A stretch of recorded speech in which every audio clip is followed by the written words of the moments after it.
So hello guys, welcome back to my channel. So yung previous vlog natin is yung trip namin papuntang Russia, which is St. Petersburg. So ngayon naman, discuss natin kung paano ba mag-apply ng e-visa papuntang St. Petersburg, Russia. Kasi as you know, yung previous vlog natin is yung sa Russia, sa St. Petersburg. Pero this e-visa pala is not only applicable sa St. Petersburg, but also sa Far Eastern Federal District, Kalinangan Oblast, at saka sa Leningrad Oblast. So, yun yung applicable yung e-visa. So, first is pupunta kayo sa link. Ilalagay ko sa description box. Doon kayo, i-click nyo yun, doon kayo mag-a-apply ng e-visa. So, first is fill in an e-visa application form. So, i-click nyo yun. So, for the visa application, madali lang naman mag-fill up. It's just fill an e-visa, get an e-visa, print out notification, and fourth is show the notifications. So, ayun guys, pag nandun na kayo sa link, check an e-visa, may option doon, fill an e-visa application form or check an e-visa status. So, doon kayo sa fill in e-visa application form. Tapos, pipilian nyo lang yung nationality niyo, of course, Filipino or Philippines. Then, anong purpose niyo, saan kayo pupunta. For example, sa akin is St. Petersburg. So, next is agree lang kayo. Tapos fill out yung application. So this one, yung next step naman is i-input nyo lang yung email address ninyo, and then secondly is yung password. Tapos etong enter text display on the image. Pagkatapos niya, magsisend siya ng unique identification number sa email ninyo, at saka pag-confirm ninyo doon, meron ding pop-up up din siya yung identification number, unique identification number. Yun yung application number ninyo kung in case gusto nyo i-check kung available na yung visa ninyo, dun nyo i-check. Then, next step naman is i-click nyo lang yung name, family name, anong purpose, yung address. So, by the way, yung address pala, you should book a hotel confirmation kasi dun nyo ibabase yung address ninyo doon sa either St. Petersburg or Kalinangan Oblast. So, dun nyo ibabase sa na-book ninyong hotel.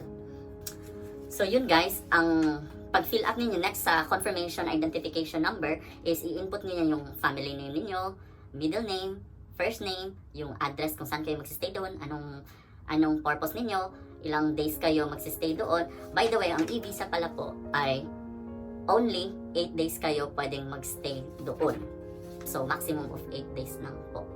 Pag na-fill up niyo na yung lahat, yung sasagutan nyo doon sa application form, isasubmit nyo lang, and then within 3 to 4 days, isisend nila yung e-visa ninyo sa email address ninyo or sa yung identification number, unique identification number na meron kayo na sinave ninyo or nasa email nyo, pwede nyo ding i-follow up doon kung process pa or approved na ba yung visa ninyo. Dito na tayo sa mga pointers natin, mga important points. First is, yun nga, hotel confirmation, kung saan kayo magsistay doon, kasi yun yung i-input ninyo sa pag-fill up ninyo ng application online. Secondly is flights.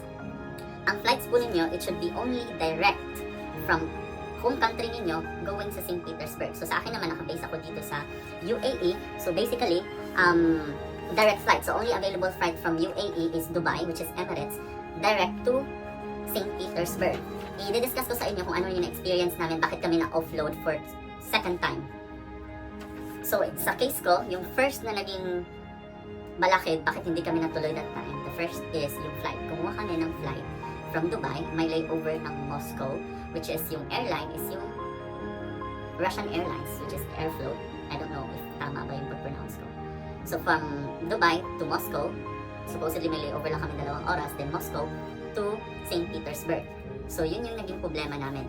In-offload kami, hindi kami inalaw na mag-flight on that day kasi nga, bawal daw mag-layover sa Moscow. So, hindi nila in-explain sa check-in counter bakit hindi pwedeng mag-layover sa Moscow, which is only for 2 hours. So, yung sinerch ko, kaya pala hindi pwede dahil yung for Moscow, ang terminals kasi sa Moscow is hindi connected yung terminal, for example, A at saka B. Yung terminal A, it's only for international flights. Yung terminal B naman, yun yung for local flights, which is yung local flights is kasama doon yung St. Petersburg. So yun nga, hindi kami inalaw. Pero hindi naman sinabi doon sa check-in counter bakit hindi pwede.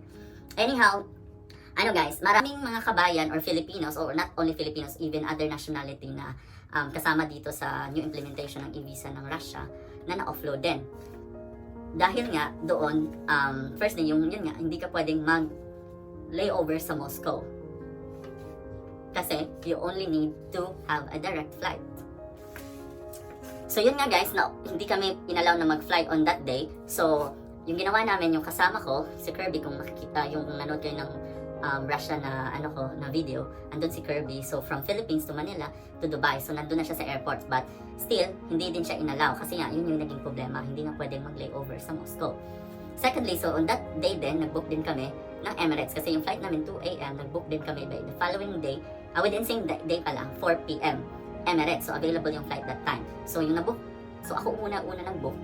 Sadly, supposedly 25th on that day sana, yung nabook ko 25th the following month. So yun nga, kasi na-stress na ako kasi yun yung nangyari, in-offload.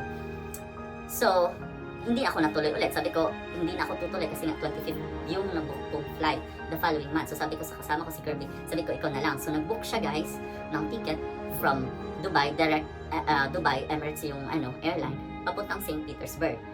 So eto naman nagiging problema guys. Sa visa application, it says first name, middle name, at family name, middle name, at saka first name. So guys, ito yung magiging problema. Isa sa pinaka-highlight guys, yung pagkuha ng e-visa.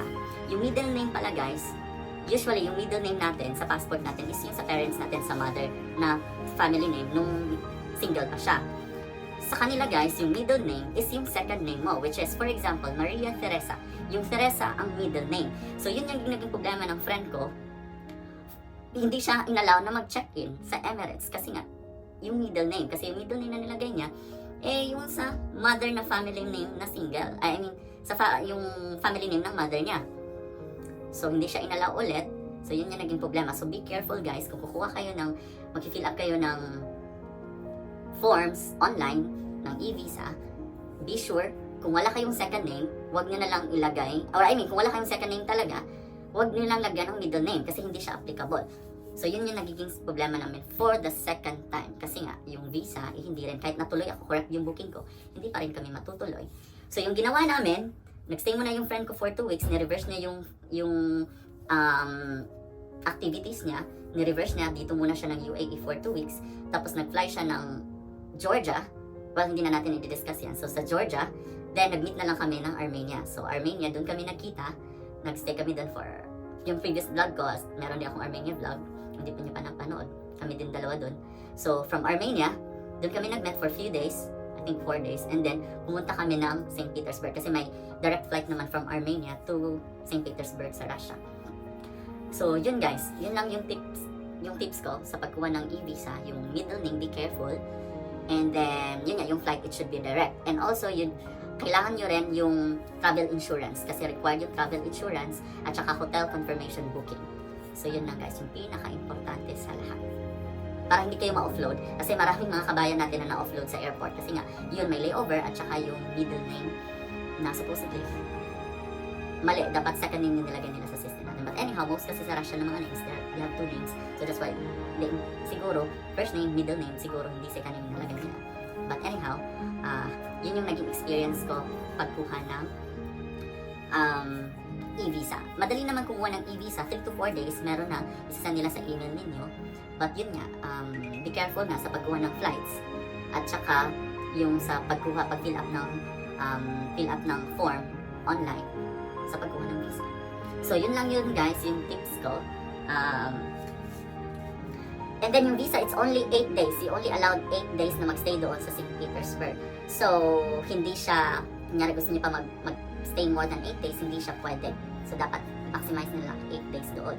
So, yun yung, pag-process. Madali lang siya guys, actually, kumuha ng visa. So, yun guys, kung may tanong pa kayo, comment down below or i-message nyo lang, i-DM nyo lang ako para masagot ko siya kung ano yung mga experience ko doon sa Russia, sa St. Petersburg, or sa pagkuha nitong e-visa.